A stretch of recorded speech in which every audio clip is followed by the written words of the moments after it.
Congressman Peter Welch is going to be my guest today, and we're going to talk about how a bill becomes a law, but not any bill. This is the bill that he is introducing this month, and this is a very important one for our community, for the electric car industry, because it's going to do two things if it becomes a law. First, it's going to remove the 200,000 car limit, which Tesla just reached, after which the $7,500 tax rebate is going to be phased out here in the United States. It's actually just going to replace it with a 10-year period during which the manufacturers can sell the cars and consumers can benefit from this rebate.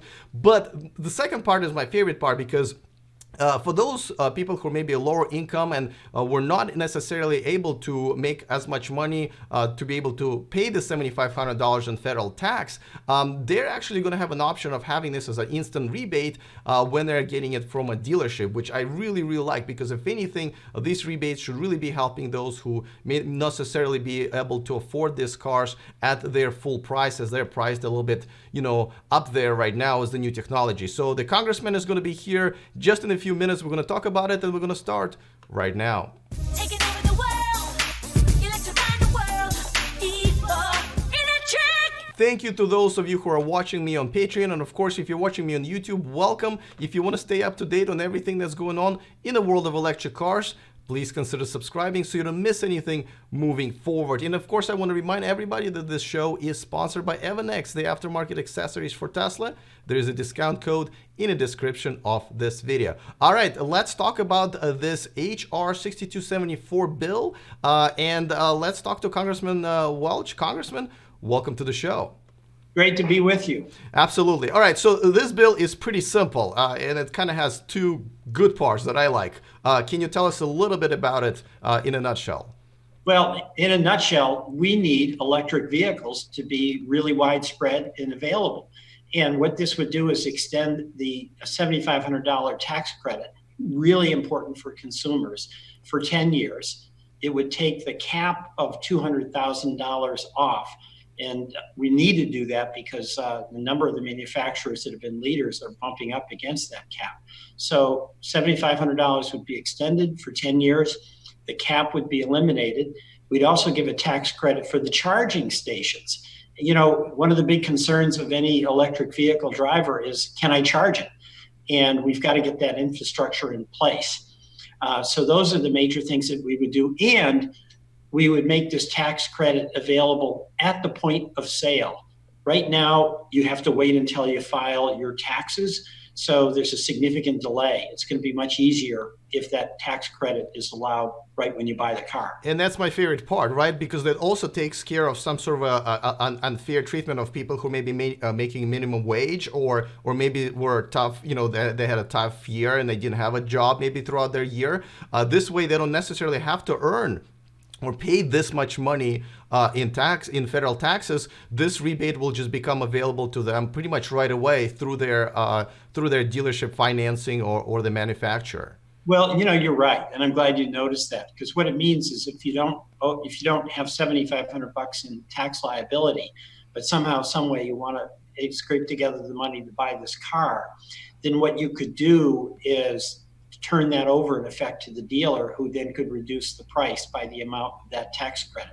So you get it, and it's an incentive that's going to work for everybody. Yeah, and then I love that part, absolutely. Okay, so tell me a little bit about what's your passion behind this? Why did you introduce this bill, and why now? Well, my passion is, number one, climate change is real. Okay, I mean, it is unbelievable the damage that we're allowing to be done, and we have to turn to a clean energy economy. And number two, in Vermont, we've had a long commitment to clean energy, but in fact, we've got our electric supply is essentially all renewable energy. But where we have a real problem is in the transportation sector and in the heating sector. So transportation in Vermont, about 30% of our greenhouse gases come from vehicle emissions. So moving towards an electric vehicle is going to allow us to significantly reduce our carbon footprint. But third, we've got an opportunity here to build an economy if we take on the challenge of addressing climate change. And one of the things that I find just baffling and pretty weird actually here in Washington is that a lot of the folks who deny the existence of climate change, deny science, what they're losing out on is the opportunity to create good jobs and a good industry by accepting the reality that there is a challenge that we've got to face. And it's better to face it than ignore it. And right now, we're in the beginning phases of the electric vehicle revolution. And the question is, do we in this country want to be on the leading edge so that the jobs associated with building electric vehicles are here? Or do we want to stand by? China is moving ahead on this, and they're very aggressive. Some of the European countries are moving ahead on this and very aggressive. So we want to compete, and I want to see this industry prosper, grow and prosper. So this electric vehicle credit, I think, is a way to jumpstart what I think can be an enormous economic opportunity for us. Not only that, it's also the two American companies that are basically going to start getting punished. Tesla already crossed their cap, and Chevrolet is next. So this will definitely help our economy here in the United States. Well, exactly right. And I appreciate you bringing that up because, you know, some of the cars like Tesla and GM, which have been really making significant investments, they're bumping up against the cap. I think Tesla's right there. So if now the companies that were lagging behind basically get the free ride on the pioneering investment of those other two companies, that's really not fair.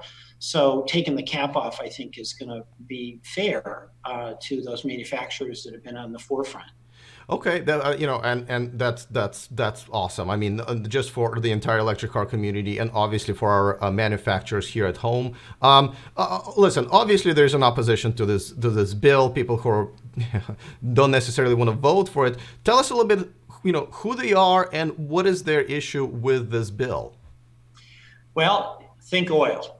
All right, there's a lot of companies that are totally in the carbon economy, and they are resisting things that might affect their business model. So bottom line, we're not getting calls of wild excitement from the petroleum explorers and companies. So I think there'll be some reservations there. But you know what's happening is consumers want this. And it's got to be affordable for consumers, because if you want something but you can't afford it, you're not going to be able to get it. But more and more people, consumers, want to reduce their carbon emission. And so if they're buying a gas-powered vehicle, they want higher mileage, but they really want that opportunity to buy an electric vehicle. And of course, we're seeing significant improvements in the range that a consumer needs to get to and from work, in the power, in the handling. So some of these new electric vehicles are really meeting performance standards that people would like to have as part of their driving experience. So this is going to be a tug of war. You know, if you're selling oil, you're going to lose sales. But I think consumers are going to demand it, and we've got to create public policy incentives so that this can just be successful. Now, I know you just introduced the bill, and I think there's a Senate version is being introduced, I believe, shortly, if it hasn't already.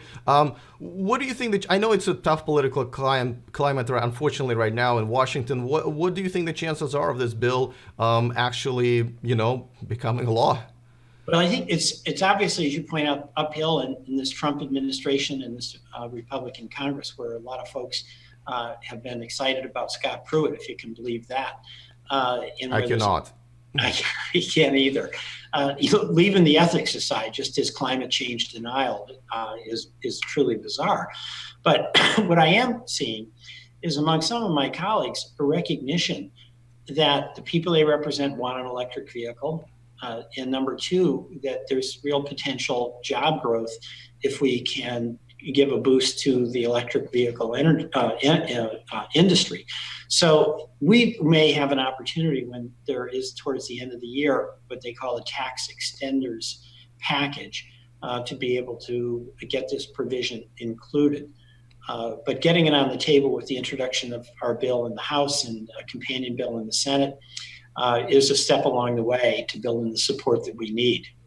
Okay, well, speaking of support, what can we do? Just people watching you here in the United States? Well, first of all, people in Vermont, people in the United States, and maybe even people outside of the state. What can we do to help this? I mean, is calling your congressman it still works? Is there emails we can send? Tell us how we can help you. Yeah, contact your local member of Congress and say you really want this. And actually, you know, the other thing, call your car dealers, because when we had our announcement of this legislation, we had a couple of car dealers, and we had the head of the Vermont Automobile Association with us. And what they can speak about, they've got close connections with their customer base in those communities. They can speak about how their consumers really want it and how these cars are becoming very popular. And what I like about that is it's a local connection of people who are in the real economy. And those people, getting them to call their local member of Congress, I think will make an impression on a lot of my colleagues, Republican and Democrat. So contact your local car dealers and tell them to call the congressperson and call your congressperson.